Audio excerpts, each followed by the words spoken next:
नमः सिद्धेभ्यः, ओम नमः सिद्धेभ्यः, ओम नमः सिद्धेभ्यः। अरहन्तो मंगलं कुर्युः, सिद्धा कुर्युश्च मंगलम्। आचार्या पाठकाश्चापि साधवो मम मंगलम्। सरस्वती नमस्तुभ्यं वरदे कामरूपिणी। विद्यारंभं करिष्यामि सिद्धिर्भवतु मे सदा। सरस्वती सभा मध्ये सुलक्ष्मी ज्ञानरूपिणी। कल्याणी सर्वलोकस्य माता ज्ञानमती मता। जय बोलो पंच परमेष्ठी भगवान की जय। द्वादशांगमयी सरस्वती माता की जय। परम पूज्य गणिनी प्रमुखारिका शिरोमणि श्री ज्ञानमती माता जी की। अयोध्या शाश्वत तीर्थ क्षेत्र की जय। जिन शासन के प्यारे प्यारे भक्तों, ज्ञान अर्जन का ये समय आ चुका है। 3:30 बज चुके हैं और आप सबके हाथों में आश्रव त्रिभंगी ग्रंथ दिख रहा है। अर्थात कर्मों का आत्मा में आना जो आश्रव है, जिसके कारण ये जीव अनादिकाल से संसार के अंदर परिभ्रमण कर रहा है, ऐसे उन आश्रमों का प्रकरण चल रहा है। अब मार्गणा में गुणस्थानों के अंदर आपने आश्रव का प्रकरण जाना है। आश्रव वही हैं और गुणस्थान की व्यवस्था भी वही है। केवल ग्रंथ का चैप्टर बदला है कि मार्गणा में भी आप आश्रव की व्यवस्था को जानें। ऐसा नहीं करना है कि आगे पाठ और पीछे सपाट। अर्थात पीछे के आश्रमों को 57 के 57 आश्रमों को याद रखना है। और वो कैसे कैसे पहले गुणस्थान से लेकर 14 गुणस्थानों तक घटित किए गए, उनको भी याद करना है। बस अंतर इतना पड़ा है कि अब मार्गणाओं में जीवों की खोज करेंगे। कहाँ कौन से जीव के किस गुणस्थान में कितने कर्मों का आश्रव हो रहा है। तो अब चलती हूँ मार्गणा में आश्रव प्रकरण के लिए मंगलाचरण। सब लोग हाथ जोड़ लीजिए। विजित चौघाई कम में केवल नाणेन नाद सयलथे। वीर जिणे वंदिता जाकवम अग्नासवम वोच्छे। महावीर भगवान जिनके इष्ट आराध्य रहे हैं, ऐसे श्रुत मुनि के द्वारा रचित इस आश्रव त्रिभंगी का ये मंगलाचरण है, जिसमें उन्होंने कहा है कि यथाक्रम मार्गणा के अंदर मैं आश्रमों को कहूँगा। तो हमने आपको 14 मार्गणाओं के नाम बता दिए। गति, इंद्रिय, काय, योग, वेद, कसाय, ज्ञान, दर्शन, संयम, लेस्या, भव्यत्व, सम्यक्त्व, संगी, आहारक। ये 14 प्रकार की मार्गणा हैं। इनके अंदर प्रवेश कर करके और जीव की खोज की जाती है। कौन से जीव के कितनी इंद्रियां हैं, कौन सी गति है, कितने योग हैं, वो आहारक है कि अनाहारक है, वो संगी है कि असंगी है, वो भव्य है कि अभव्य है, उसके कितने उपयोग आदि हैं। तो इन सब चीज़ों को जानने के लिए ही मार्गणा का प्रकरण अति आवश्यक हुआ है। इन 14 मार्गणाओं के आपने नाम जाने। और 25 नंबर की गाथा में पर्याप्त अपर्याप्त जीवों के जब आश्रव कहे तो हमने आपको पर्याप्ति का लक्षण बताया। और पर्याप्तियाँ 6 होती हैं। कौन कौन सी बताएंगे कोई? आहार, शरीर, इंद्रिय, श्वासोच्छ्वास, भाषा और मन। ये 6 पर्याप्तियाँ हैं। और जब जीव के अंदर आहार वर्गणाएँ आने के लिए तत्पर होती हैं, तो उस शक्ति का पूर्ण होना वही पर्याप्ति कहलाती है। इस बात को आपने अच्छी तरह से जान लिया है। यानी जिन जीवों को हम प्रत्यक्ष में देख रहे हैं, केवल वही पर्याप्त नहीं है। गर्भ में आने से पहले या समूर्छन जन्म लेने से पहले उनके अंदर पर्याप्तियों को पूर्ण करने की मतलब योग्यता आ जाना ही ये पर्याप्त का लक्षण है। अब मैं आपको ले चलती हूँ अपर्याप्त की ओर। अपर्याप्त कौन कहलाते हैं? तो एक शब्द में बता दिया था कि जैसे मकान, वस्त्र, घड़ा, ये सब चीज़ें अचेतन वस्तुएं जब तक पूर्ण नहीं होती हैं तब तक अपूर्ण कहलाती हैं। ऐसे ही जीव की पर्याप्तियां जब तक पूर्ण नहीं होती हैं तो उसको कहते हैं अपर्याप्त। अब देखो, अपर्याप्त के भी दो भेद हैं। अपर्याप्त के दो भेद हुए, एक निर्वृत्त पर्याप्त और एक लब्ध्य पर्याप्त। ये शब्द हैं जैन शासन के। और जीव की अत्यंत सूक्ष्म अवस्थाओं को भी केवल भगवान तीर्थंकर, केवल ज्ञानी के मुख से जो दिव्य ध्वनि के द्वारा हमें आगम मिले हैं, शास्त्र मिले हैं, उनके अंदर ऐसी सूक्ष्म जीव की परिणतियों का वर्णन है। पर्याप्त जीव के बारे में जाना। अब अपर्याप्त जीव के दो भेद किए, निर्वृत्त पर्याप्त और लब्ध्य पर्याप्त। अब जानिए आप कि जिनकी पर्याप्तियाँ अभी पूर्ण नहीं हुई हैं, लेकिन अंतर मुहूर्त में निश्चित रूप से वे पर्याप्तियाँ पूर्ण होने वाली हैं, उनको कहते हैं निर्वृत्त पर्याप्त। क्या कहते हैं? उसको निवृत्त पर्याप्त मत बोलना, निर्वृत्त पर्याप्त। निवृत्ति माने निर्माण होना, रचना पूर्ण होना। तो जब तक उनकी पूर्ण नहीं हुई है और नियम से पूर्ण होने वाली है तो उस अवस्था में उनको कहते हैं निर्वृत्त पर्याप्त। और दूसरा है लब्ध्य पर्याप्त। लब्ध्य पर्याप्त का मतलब ये है कि जिनकी पर्याप्तियाँ ना तो पूर्ण हुई हैं और ना कभी पूर्ण होंगी, यानी उस जीवन में वो पर्याप्तियों को पूर्ण करने में सक्षम ही नहीं हो पाएंगे और उसके पहले उनका मरण हो जाएगा, तो उसका नाम है लब्ध्य पर्याप्त अवस्था। इस लब्ध्य पर्याप्त अवस्था अर्थात अपनी आयु के काल में जिनकी पर्याप्ति कभी पूर्ण नहीं होती हैं, उनको लब्ध्य पर्याप्त कहते हैं। ये अपर्याप्तक जीव के दो भेद बताए। तो इसमें एक विशेष बात ये आपको जानना है कि एक अंतर मुहूर्त के अंदर एक लब्ध्य पर्याप्तक जीव 66,336 बार मरण कर सकता है और उतने ही भवों को धारण कर सकता है, अर्थात इतने ही भवों को वो प्राप्त करके जन्म ले सकता है। माने कि जो कहा गया है, एक श्वास में 8-10 बार जन्म्यो मरियो भरियो दुख बार, तो ये 108 बार, एक श्वासोच्छ्वास मात्र में 108 बार जन्म मरण कौन करेंगे?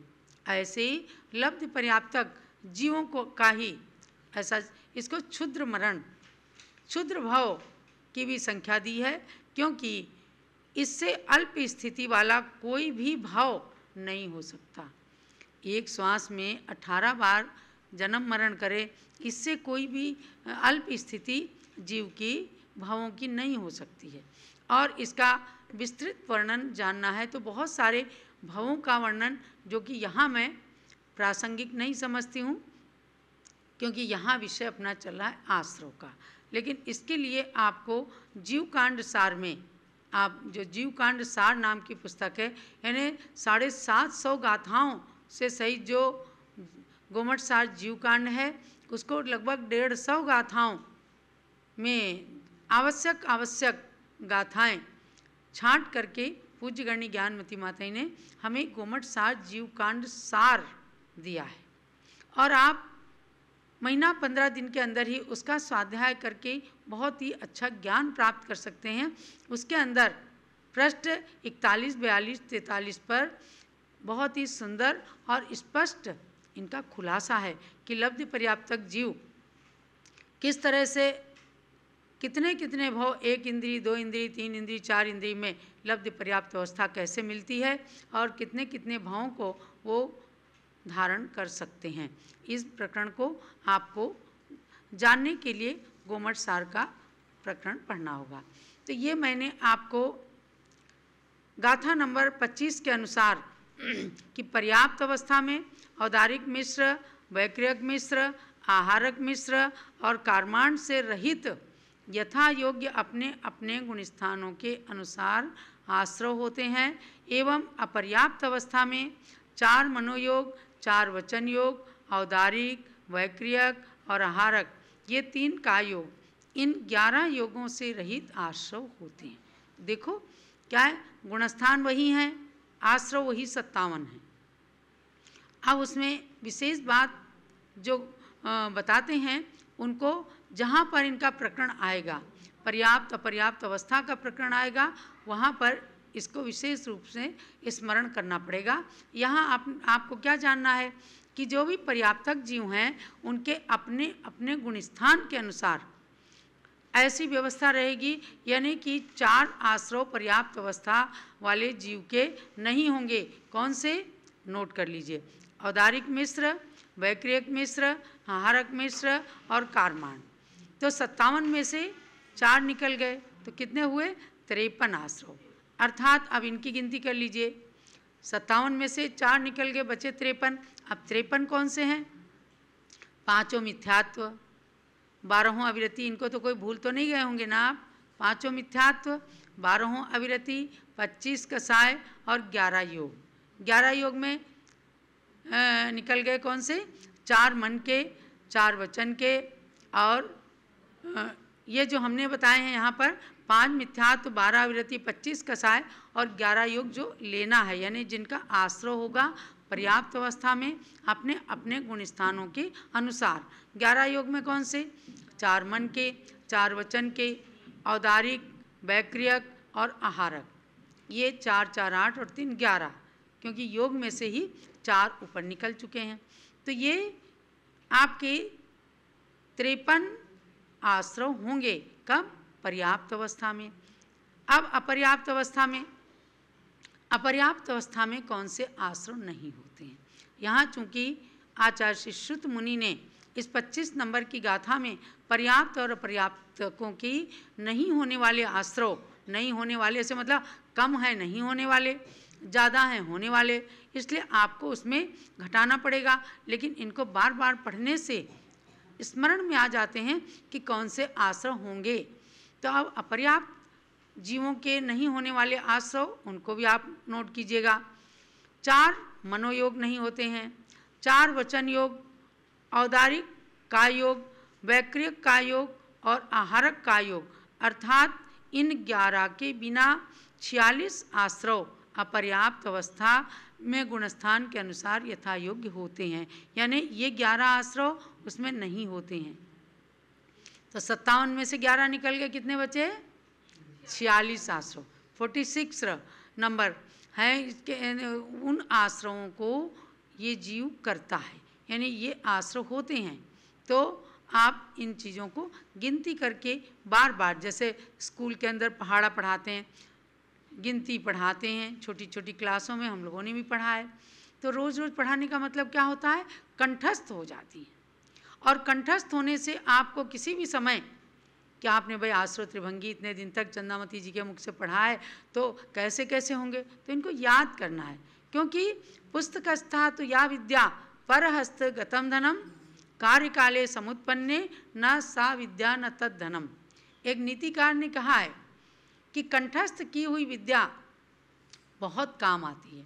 जो पुस्तक में विद्या है, पुस्तकस्था तो या विद्या परहस्त गतम धनम, और दूसरे के हाथ में धन है, आपने मुनीम जी को दे रखा है, आपकी अंटी में पैसा नहीं है, तो कार्यकाले समुत्पन्ने, कभी कोई विषम परिस्थिति आई, काम पड़ गया, तो न वो विद्या काम आएगी और न वो धन काम में आएगा। और जो अपनी अंटी के अंदर धन होता है, कंठ के अंदर विद्या होती है, तो किसी भी परिस्थिति में उसका उपयोग होता है और वो कार्यकारी हो जाती है, वो परम हितकारी होती है। इसलिए कंठ की विद्या और अंटी का धन ये हर परिस्थिति के अंदर काम आता है। इसलिए मैं आपको बार बार कहती हूँ कि छोटी सी गिनती है। अभी तो आपको कर्मबंध के प्रकरण में जब जाना है तो 808 कर्मों के 148 कर्म के भेदों में भी जाना है। यहाँ तो केवल प्रारंभ में 57 ही आश्रव बताएं, और 57 आश्रवों को कहते कहते रोजाना रिपीट करते करते भी हमें लगभग 1.5 महीना हो गया। तो निश्चित रूप से मैं समझती हूँ आपको याद हो गया होगा, और नहीं याद हुआ हो तो अपने घर के मेंबर्स को आप एक बार जरूर 57 आश्रव बताइए कि भाई देखो ये हमारे कर्म आते हैं। अगर हम जिनेंद्र भगवान के वचनों पर श्रद्धा नहीं कर रहे हैं तो मिथ्यात्व कर्म का हमारे आश्रव हो रहा है। हम यदि प्राणी रक्षा नहीं कर रहे हैं, इंद्रियों पर संयम नहीं रख रहे हैं, तो हमें अविरति के आश्रव हो रहे हैं। इसलिए चाहे छोटे से छोटा नियम लें, व्रत धारण करें ताकि अविरति से दूर हो सकें, और व्रतों का पालन करके स्वर्ग आदि के टिकट को रिजर्वेशन करा लेना है। कषायों की बात बताएं, आजकल छोटे छोटे बच्चों के अंदर भी माता जी इसके अंदर बहुत गुस्सा है। एक महिला के बारे में पता चला कि जरा सा अगर किसी बात के लिए सासू जी ने कह दिया, टेबल के कांच को लेकर उसने पटक दिया और पूरे घर के अंदर कांच बिखर गई, टूट गई। भाई क्यों किया? मैंने किया, मुझे गुस्सा आया। यानी गुस्से पर काबू नहीं है। तो आपको कसाय की बात बतानी पड़ेगी कि हे भव्यात्मन, घर की माताएं बहनें, जरा सा अगर कुछ घर में हुआ, जहर खा लिया, आत्महत्या कर ली, खुदकशी कर ली, पंखे में लटक गए, ये क्या है? कषाय की तीव्रता। एक जन्म में आप अपने प्राण को क्षीण कर सकते हैं, क्षय कर सकते हैं, नष्ट कर सकते हैं, आयु पूरी कर सकते हैं, लेकिन जा कर के जब नरकों के अंदर सड़ना पड़ता है, गर्भ के अंदर बुलबुला भी नहीं बना, मर करके फिर अपने जीवन को गंवाना पड़ता है, तो कितना कष्ट होता है। इन चीज़ों को बताइए कि अनंत अनंत भवों तक हमें कषाय नहीं ले जानी है। कषाय भी आई तो थोड़ी सी देर के बाद उसको नष्ट कर दिया। महाभारत का एक वर्णन आया है जो आज से 86,500 वर्ष पहले इसी भारत की धरती पर कुरुक्षेत्र के रूप में महाभारत हुई। कुरुक्षेत्र में हस्तिनापुर के अंदर जिसका इतिहास भरा पड़ा है, उसमें भी हरिवंश पुराण के अंदर वर्णन आया है कि जब कौरव पांडव लड़ते थे तो उनकी एक शर्त थी आपस में कि दिन भर लड़ेंगे और शाम को सब एक हो जाएंगे। बहुत बड़ी बात है ना, शाम को सब एक हो जाएंगे। इसका मतलब क्या है कि हम कषाय को थोड़ी देर के लिए तो छोड़ेंगे, भले फिर सुबह से वही मार धाड़ शुरू है, लेकिन कषाय आए। कषाय आना इतना बुरा नहीं है, कषाय की वासना रखना बुरा है। तो 25 कषायों के बारे में भी आप अपना ब्लूप्रिंट तैयार करें। सुबह से शाम तक देखें हमने किसके ऊपर गुस्सा किया है, हमने किसका अहित किया है, किसके माध्यम से अपनी आत्मा का हित किया है, किसका उपकार किया है। इन सब चीज़ों के लिए तैयारी करें। आलोचना पाठ पढ़ लें शाम को। जैसे किसी को धक्का लग जाए तो आप बोलते हैं सॉरी। सॉरी का मतलब क्या है? यानी कि मेरे से धक्का लग गया, गलती हो गई। तो मिच्छा में दुक्कडम, भगवान के सामने कहते हैं हे भगवान मेरे दुष्कृत मिथ्या हूँ। हम लोग प्रतिक्रमण करते हैं ना, चतुर्दशी को बड़ा प्रतिक्रमण करते हैं, पाक्षिक रोजाना दैवसिक प्रतिक्रमण करते हैं शाम को, और सवेरे प्रतिक्रमण करते हैं रात्रिक प्रतिक्रमण, अर्थात रात में किए हुए सारे दोष मेरे नष्ट हो जाएं। दिन भर जो किए हैं दोष तो वो शाम को प्रतिक्रमण करके नष्ट करने की भावना करते हैं। आप सब आलोचना पाठ पढ़िए। आलोचना पाठ पढ़ने मात्र से जैसे घर के अंदर झाड़ू लगा करके और कचरे को बाहर निकाल देते हैं, ऐसे ही आलोचना पाठ पढ़ करके अपने मन के कचरे को बाहर निकाल करके मन को पवित्र करना होता है। तो मेरा मतलब है कि इन 57 के 57 भेदों को एक दूसरे से कह करके, और खाली कहना ही नहीं है, उसके माध्यम से दूसरों को शिक्षा देना है और आत्महित की ओर दृष्टि डालना है, योगों की ओर दृष्टि डालना है कि हम मन को किस तरह से कभी दूसरे का अहित करने के लिए, कभी दूसरे को मारने के लिए, कभी दूसरे को ठगने के लिए मन बना लेते हैं। उसका हो अहित चाहे ना हो, लेकिन हमारा अहित तो हो ही जाता है। वचनों से कटु वचन बोलते हैं, ऐसे ऐसे वचन बोल देते हैं लोग कि घाव तो पूरा हो सकता है, लेकिन मन के अंदर ऐसी बातें चुभ जाती हैं कि वो नहीं निकल पाती। ऐसे मज्झंग के साथ शब्द कि हड्डी के अंदर छेद कर देने वाले। तो जब योगों की बात पढ़ें तो अपने योग को सरल बनाएं। ये बात कहना है कि जो बात है मन के अंदर कह करके निकाल लो, उसको कषाय के रूप में रख करके या मन को एकदम कुटिल बना करके मन के अंदर मायाचारी के रूप में रख करके और उससे अपने तीव्र कर्म का बंध नहीं करना। तो ऐसे 57 आश्रमों को याद करना इसलिए आवश्यक है कि पता नहीं किस समय हम कौन से आश्रम को दूर करने के लिए अपने मन के भावों को बना लें। पढ़ाया तो इसीलिए जाता है, केवल रटने के लिए नहीं पढ़ाया जाता है, ना पढ़ा जाता है। केवल विद्वत्ता के लिए ये सब चीज़ें नहीं हैं। विद्वत्ता वही कार्यकारी है जिसके साथ आचरण अपना जुड़ा हो।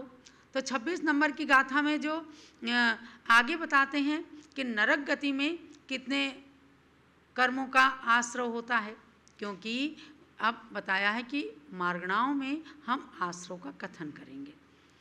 पहले ये बात बता दी तो हमने आपको उस माध्यम से 14 मार्गणा के नाम बताए।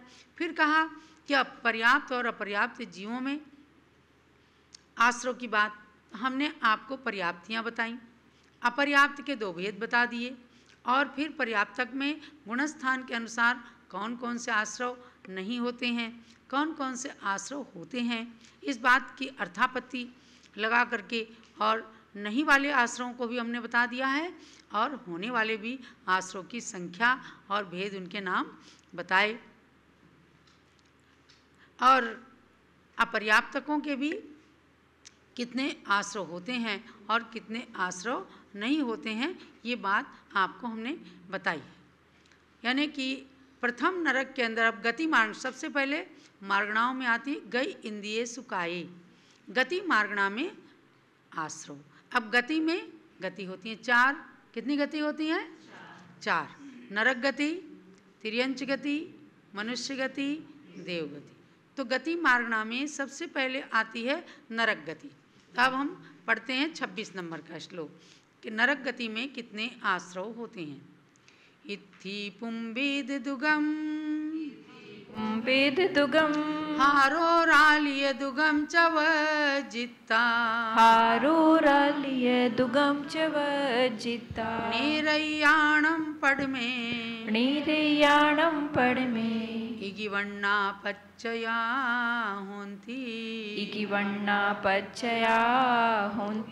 सामूहिक रूप में गाथा पढ़िएगा। इत्थि पुंबेद दुगम हारोरालिय दुगम च वज्जिता नेरय्याणं पडमे इगिवण्णा पच्चया होन्ति। स्त्री पुंबेद द्विकम् आहारकौदारिक द्विकं वर्जयित्वा नारकाणां प्रथमे 150 प्रत्यया भवन्ति। इसका पद्यानुवाद है। प्रथम नरक के नारकियों को नहीं होते स्त्री पुरुष वेद, आहारक द्विक औदारिक द्विक इन 6 आश्रव का नहीं योग। प्रथम नरक में 6 आश्रव बिन 51 का है आश्रव, मिथ्या दृष्टि गुण स्थान में कहे गए हैं ये आश्रव। अब इसको आप बारीकी से समझिए और कॉपी बनाई ही होगी आपने, उसके अंदर नोट कीजिए कि प्रथम नरक में नारकियों के स्त्री वेद, पुरुष वेद, आहारक द्विक यानी आहारक का योग, आहारक मिश्र का योग, औदारिक का योग, औदारिक मिश्र का योग, इन 6 के बिना 51 आश्रय होते हैं। ये तो जानते ही हैं कि नरक में नपुंसक वेद ही होता है, वहाँ कोई स्त्री पुरुष का भेद नहीं है। सभी नारकियों के एक पुरुष वेद ही होता है, इसलिए स्त्री वेद और पुरुष वेद यहाँ छोड़ दिए गए, इनका आश्रय नहीं होता है। और वहाँ पर औदारिक शरीर है नहीं, वैक्रिय की शरीर होता है, तो औदारिक का योग और औदारिक मिश्र का योग को छोड़ दिया। आहारक का प्रश्न ही नहीं उठता, क्योंकि वो तो छठे गुणस्थानवर्ती महामुनियों को ही रिद्धि की अवस्था में होता है। तो ये 6 आश्रव छोड़ दिए गए हैं। प्रथम नरक के अंदर नारकियों के इन 6 आश्रमों के बिना 51 आश्रव होते हैं। अब 51 आश्रव के नाम आप लिख लीजिए। आपको यद्यपि एक्सरसाइज करनी चाहिए कि 57 में से 6 निकल गए तब 51 हुए, तब 51 कौन कौन से हैं। 6 निकलने वाले कम हो गए और होने वाले 51 ज़्यादा हैं, उनके भी नाम लिख लीजिए। 5 मिथ्यात्व हैं, 12 अविरति और 25 कसाय में से 23 कसाय, क्योंकि स्त्री वेद और पुरुष वेद निकल गए। 9 कसाय भी 25 में शामिल हैं। और 11 योग हैं, 11 योग में से 4 निकल गए हैं। तो 4 मन के, 4 वचन के और वैक्रियक मिश्र, वैक्रियक का योग, वैक्रियक मिश्र का योग और कारमान का योग, ऐसे 11 योग ये मिलकर के 51 आश्रव प्रथम नरक के अंदर माने गए हैं। तो प्रथम नरक में नारकियों की जब सम्यक दर्शन हो जाता है, यानी अगर सम्यक दृष्टि जीव मर करके नरक में जाएं, जिन्होंने पहले नरक की आयु बांध ली और बाद में उनके सम्यक दर्शन हुआ, तो प्रथम नरक से नीचे नहीं जा सकते। आप पढ़ते हो ना छडाला में, प्रथम नरक बिन सटबू ज्योतिष वान भवन संड नारी, थावरे विकल त्रय में पशु में नहीं, उपजत सम्यक धारी। सम्यक दृष्टि जीव के कुछ स्थान हैं, यदि नरक के अंदर गया भी, यानी पहले से जिसने नरक की आयु बांधी, जैसे राजा श्रेणी, उन्होंने पहले नरक की आयु बांध ली, उसके बाद उनको क्षायिक सम्यक दर्शन हुआ, तो इसलिए वो प्रथम नरक में गए। आगे आने वाले समय में इसी अयोध्या नगरी के अंदर वे महापद्म तीर्थंकर के रूप में जन्म लेंगे। तो भव्यात्मा